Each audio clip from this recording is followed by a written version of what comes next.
Hi అండి, welcome back to Anjali cooking. ఈరోజు వీడియోలో హెల్తీగా ఓట్స్తో అచ్చం బేకరీ స్టైల్లో బిస్కెట్స్ ఎలా చేసుకోవాలో చూపిస్తున్నాను. ఈ బిస్కెట్స్ టేస్ట్ అయితే అచ్చం బేకరీలో కొన్నట్టే ఉంటాయండి. అవెన్ లేకపోయినా కూడా ఈజీగా ఇంట్లోనే చేసుకోవచ్చండి. టేస్ట్ కూడా చాలా బాగుంటాయి. సో పిల్లలకి హెల్తీగా బిస్కెట్స్ ఇంట్లోనే చేయాలనుకునే వాళ్ళు ఈ రెసిపీని ట్రై చేయండి. పిల్లలైనా పెద్దవాళ్ళైనా కూడా చాలా ఇష్టంగా తింటారండి. పిల్లలకైతే స్నాక్స్ బాక్స్లో కూడా పెట్టొచ్చు. మరి ఇంకెందుకు ఆలస్యం, టేస్టీగా క్రిస్పీగా ఓట్స్తో బిస్కెట్స్ ఎలా చేసుకోవాలో చూసేయండి. ఫస్ట్ ఒక మిక్సీ జార్ తీసుకొని అందులో 1/2 కప్పు పంచదార వేసుకోండి. దీంట్లోనే 1 ఇంచు దాల్చిన చెక్క కూడా వేసుకొని గ్రైండ్ చేసుకోవాలి. ఈ దాల్చిన చెక్క వల్ల మనకి బేకరీలో వచ్చిన టేస్ట్ వస్తుందండి. మీకు ఇష్టం లేకపోతే స్కిప్ చేసేయచ్చు. చూడండి, ఈ విధంగా ఫైన్ పౌడర్లా గ్రైండ్ చేసుకోవాలి. ఇప్పుడు ఈ పౌడర్ని ఒక మిక్సింగ్ బౌల్ తీసుకొని అందులోకి వేసుకోవాలి. ఇప్పుడు ఇందులోనే 1/2 కప్పు నెయ్యి వేసుకోవాలి. ఈ బిస్కెట్స్ కోసం నేను నెయ్యి యూస్ చేస్తున్నాను. మీరు కావాలంటే బటర్ని కానీ లేదా ఏదైనా ఫ్లేవర్లెస్ ఆయిల్ని కానీ యూస్ చేయొచ్చు. ఈ పంచదార పొడి ఈ నెయ్యిలో బాగా కలిసేలాగా 2-3 నిమిషాల పాటు బాగా బీట్ చేసుకోవాలి. ఇప్పుడు చూడండి, ఈ విధంగా క్రీమీ టెక్స్చర్ వచ్చేదాకా బాగా బీట్ చేసుకోవాలి. ఇప్పుడు ఈ బౌల్ని పక్కన పెట్టేసుకోండి. ఇప్పుడు మిక్సీ జార్ తీసుకొని అందులో 1 కప్పు దాకా ఓట్స్ని తీసుకోండి. పైన కాకుండా కొంచెం తట్టి తీసుకోండి. అలా తీసుకుంటేనే కొంచెం ఓట్స్ ఎక్కువగా వస్తాయి. ఇప్పుడు వీటిని 1 లేదా 2 సార్లు పల్స్ చేయాలి. ఎక్కువ గ్రైండ్ చేయొద్దండి. కొంచెం 1-2 సార్లు పల్స్ ఇస్తే సరిపోతుంది. చూడండి, ఈ విధంగా గ్రైండ్ చేసుకొని మనం ముందుగా తయారు చేసుకున్న పంచదార పేస్ట్లో వేసుకోవాలి.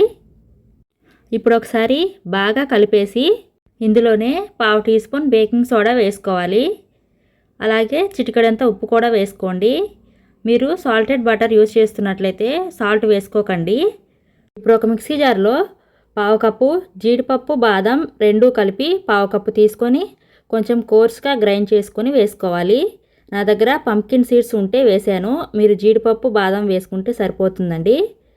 ఈ విధంగా అన్నీ కూడా బాగా మిక్స్ చేసేసి ఇప్పుడు ఇందులో 1/2 కప్పు గోధుమ పిండి వేసుకోండి. ఇప్పుడు ఇదంతా కూడా బాగా మిక్స్ చేసుకోవాలి. ఇలా కలిపేటప్పుడు స్పూన్తో కంటే కూడా చేత్తో బాగా కలుస్తుందండి.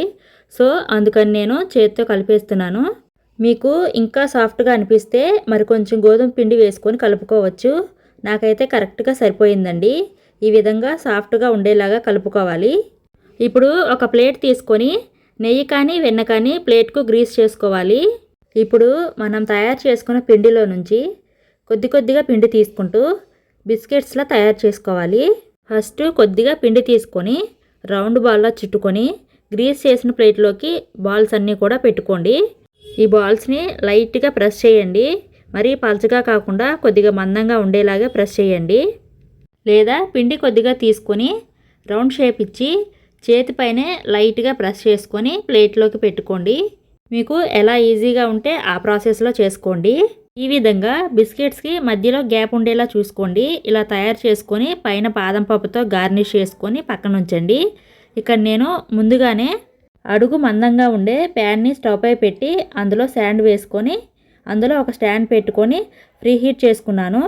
మీ దగ్గర శాండ్ కానీ అవైలబుల్గా లేకపోతే సాల్ట్ అయినా యూస్ చేయొచ్చండి. ఇప్పుడు ప్రీ హీట్ చేసుకున్న ప్యాన్లోకి ఈ ప్లేట్ను పెట్టుకొని మూత పెట్టేసి మీడియం ఫ్లేమ్లో 15-20 మినిట్స్ వరకు బేక్ చేసుకోవాలి. లైట్ గోల్డెన్ కలర్ వచ్చేంత వరకు బేక్ చేసుకోవాలి.